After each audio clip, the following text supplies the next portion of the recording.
আসসালামু আলাইকুম। Voice of mass people থেকে আপনাকে স্বাগতম।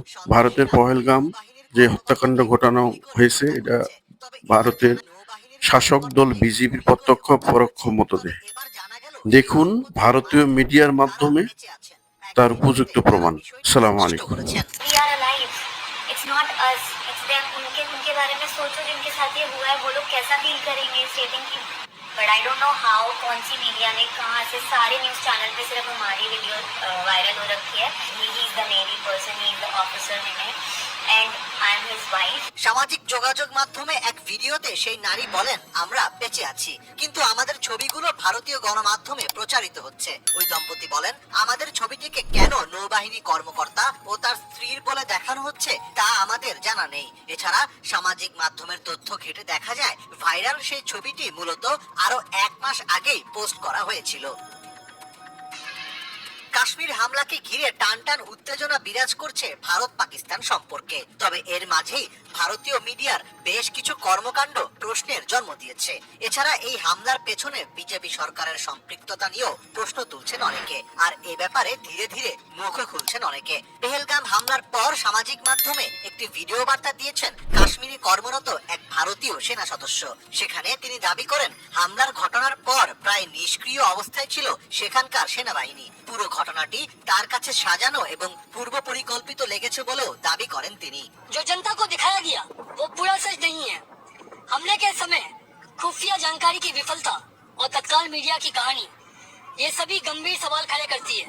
सबसे ज्यादा दर्दनाक बात यह थी कि हमारे सैनिक, हमारे सिपाही जमीन पर पड़े थे और कई घंटों तक कोई नहीं उनको उठाने आया। ना कोई मेडिकल सहायता आई, ना कोई कमांड ऑफिसर आया। ऐसा लग रहा था ये सब कुछ पहले से ही निर्धारित हो। এছাড়াও প্রশ্ন উঠছে কাশ্মীরের মতো স্পর্শকাতর জায়গায় ভারতীয় সেনাবাহিনীর দক্ষতা নিয়ে। কাশ্মীরে বর্তমানে 6 লাখ সেনা মোতায়েন রয়েছে। 50 মিটার পর পর এক একজন সেনা অত্যাধুনিক হাতিয়ার নিয়ে সজাগ থাকেন। এরপরও এত বড় হামলা সেনাদের নাকের ডগায় কিভাবে চালানো হলো তা নিয়েও প্রশ্ন তুলছেন অনেকে। পশ্চিমবঙ্গের ডিজিটাল মিডিয়া ফেডারেশনের সভাপতি ও বং নিউজ লাইফের চিফ এডিটর দীপক ব্যাপারী এক ফেসবুক পোস্টে বলেন, হামলার সময় সেখানে কোনো সেনা থাকবে না এটা জঙ্গিরা জানলো কিভাবে? জঙ্গিরা সেখানে 1 ঘন্টা ধরে হত্যালীলা চালালো, পুলিশ কিংবা সেনা সেখানে পৌঁছাতে পারলো না কেন?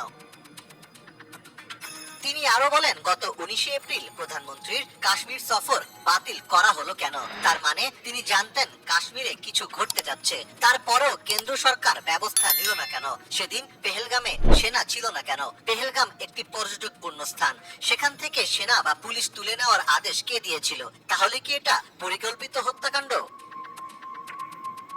কাশ্মীর হামলাকে মোদীর সরকারের ষড়যন্ত্র বলে আখ্যা দিয়েছেন আসাম রাজ্যের বিরোধী দল অল ইউনাইটেড ডেমোক্রেটিক ফ্রন্টের বিধায়ক আমিনুল ইসলাম। 2019 সালের ফেব্রুয়ারিতে পুলওয়ামায় কেন্দ্রীয় আধা সামরিক বাহিনীর গাড়িবহরে আত্মঘাতী বোমা বিস্ফোরণ ও গত মঙ্গলবার পেহেলগামে হামলা, এই দুটি ঘটনাকেই সরকারের ষড়যন্ত্র বলে দাবি করেন তিনি। যদিও এমন মন্তব্যের পর স্বাভাবিকভাবেই আমিনুল ইসলামকে গ্রেফতার করেছে পুলিশ।